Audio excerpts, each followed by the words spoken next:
All right, it's new guitar day for me. I'm super excited. Let's take a look. My box just came a little bit ago. I had to finish up my work day. So I ordered this, I don't know, 10 plus days ago, 11 days ago now, off of Reverb.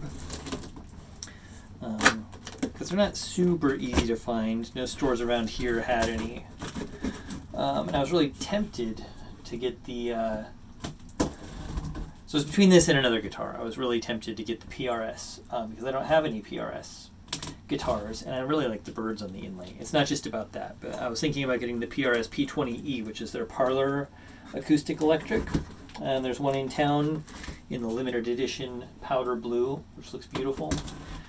But to some extent, I really like my Canadian guitars. I like the fact that all the wood comes from the forest that they own, and all of the labor happens there. Everything, I feel really good about that as a conscientious global citizen. So I went with another go down guitar, specifically something from their Art and Lutherie line, which is one of their newer brands. But they all the go down guitars have that craftsmanship, and they all have the same process. They're all made from Canadian wood in the forests that Godin owns up near La Patrie, Quebec. And yeah. So let's see. So now I have 3 Godin branded guitars. I've got my Godin Montreal Premier, which I got locally off of Craigslist. I have my Siegel acoustic, which I've played quite a bit, and now I've got this.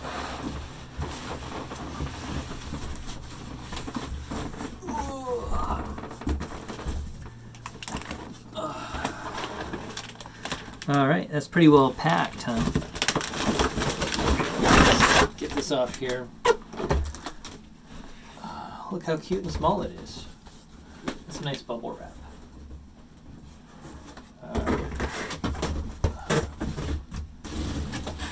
That's a cool little guitar shield. I don't think I'm selling a guitar anytime soon. I just gave away my other acoustic guitar. I didn't really feel like selling it, so I gave it to a student who is interested in learning how to play the guitar. Hopefully he gets some good use out of it. Alright, this is a really nice gig bag, actually, that came with it. I don't know, this doesn't look like the Godin Trick case, necessarily. But let's see. Oh yeah. Great. Well, shout out to Upfront Guitars. The case itself was made in China. Not a whole lot I can do about that, I guess. This is the Art and Lutherie Roadhouse. So it's got the electric pickup right here. There's a volume and a tone knob on the body externally rather than up in here, where some of those have them. And there's no strap thing here, so I already ordered a little neck strap adjuster there. But yeah, got it off Reverb from these guys, and they do a lot of stuff. I ordered from them, even though there were other options on Reverb, because they deal a lot with Godin guitars. They carry all those brands. It's on their card and everything. So I wanted to give them the business, since they know the company and sell a lot of their guitars. Yeah, so I gave away the Ibanez acoustic electric, the AEF 18. I got that back in the early 2000s when I was broke and living in Ohio. And my friend at the time, Paul Ray, who was a guitar virtuoso himself and has passed away, said it was worth it just for the pickup that was in that. It had a Fishman electronics setup in there, which was pretty good, I guess, at the time. So I did that, and I've had that for almost 20 years, I guess. But now it's time to move on, so that's why I gave that away. And I got this instead. This pearl inlay's pretty. It does just sort of look kind of glued on there, which is okay. But yeah, we're not going to try the electronics right now. The knobs feel pretty good, but let's see how it sounds.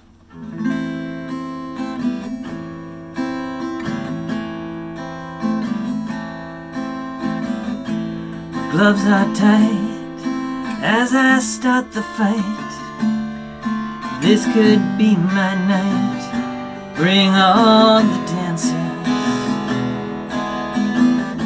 My feet are fast and my strength is vast.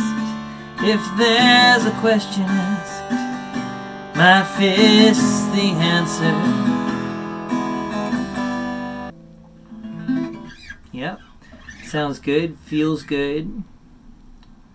Wonder if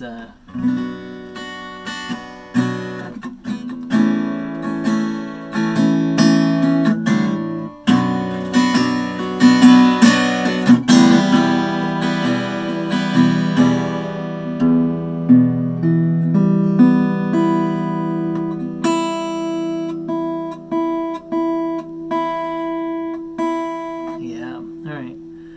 Little bit of a fret buzz down here.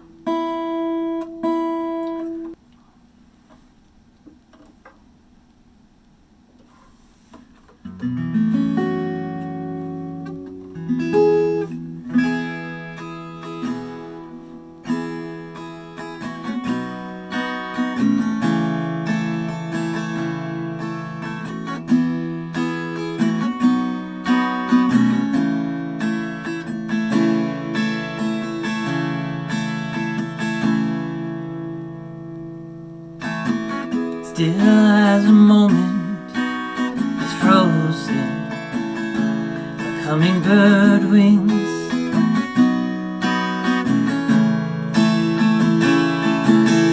A prayer for your chosen windmills as the whippoorwill sings.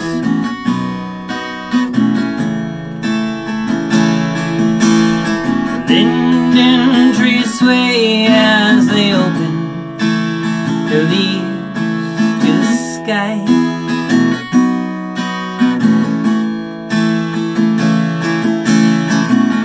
Scrub jays are screeching their songs to angels on high.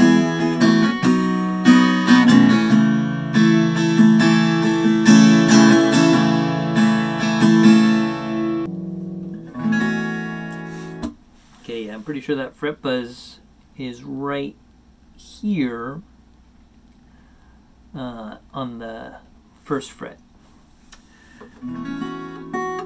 Leastwise, it's gone here. So one thing that I liked about this guitar, Taylor does this on some of their smaller guitars, but I don't think any of those are less than $2,000. Where this, you can find this guitar for like $550 or so Canadian. So very reasonable for a nice. It's got a solid wood. I believe it's a solid wood spruce top.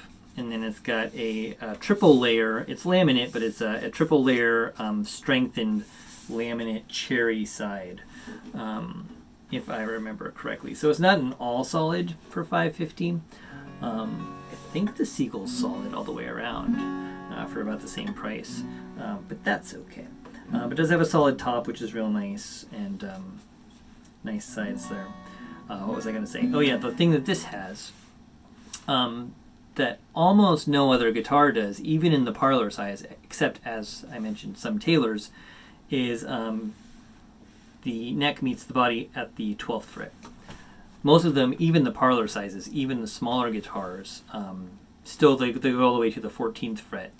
So, you know, that means that it's that much longer all the way around. But what it does in bringing the, so you have fewer frets total, but what it does bringing all of this closer to the sound hole is that you get a louder, more robust sound than you normally would out of a Parlor guitar. So Parlors are often, you know, have a higher sound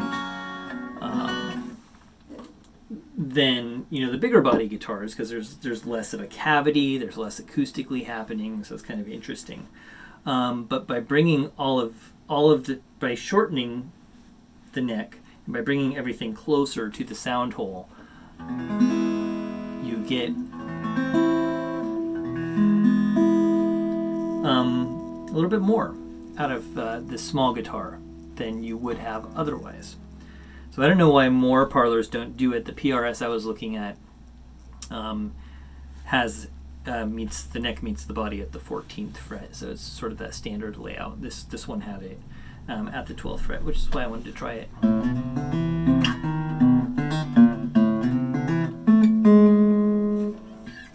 Yeah. So anyway, this is her. She's a beauty.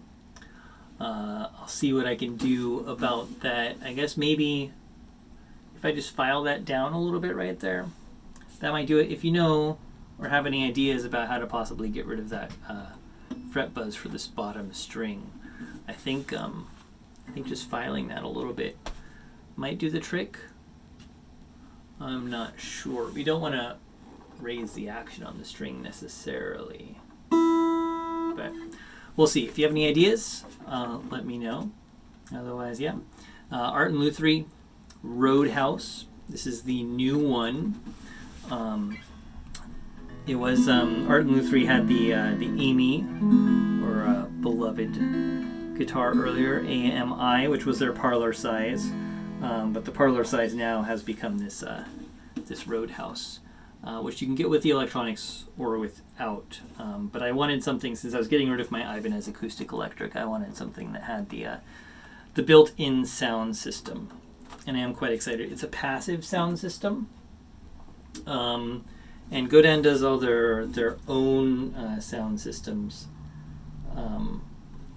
for their guitars. So this is Godin's own Q-Discrete system. It's not a Fishman system or anything like that. It's the Godin's brand Q-Discrete sound system. So we'll play around a little bit with the electronics and see how that sounds some other time.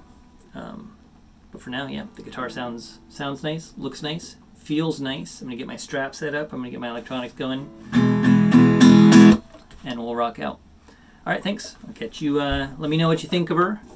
If you have any good name ideas for a Quebecois little parlor guitar here, like she is, let me know. Happy to hear from you. And you get to see a little bit more of what my tiny office looks like here. I'm trapped out here. Most of the time it's a little 8x8 foot tough shed. I don't actually technically really live in here. I just work in here and do all my music and sort of louder hobbies in here to avoid disturbing the missus, who's not a huge music lover necessarily, but I'm working on her. All right, thanks. I'll catch y'all next time.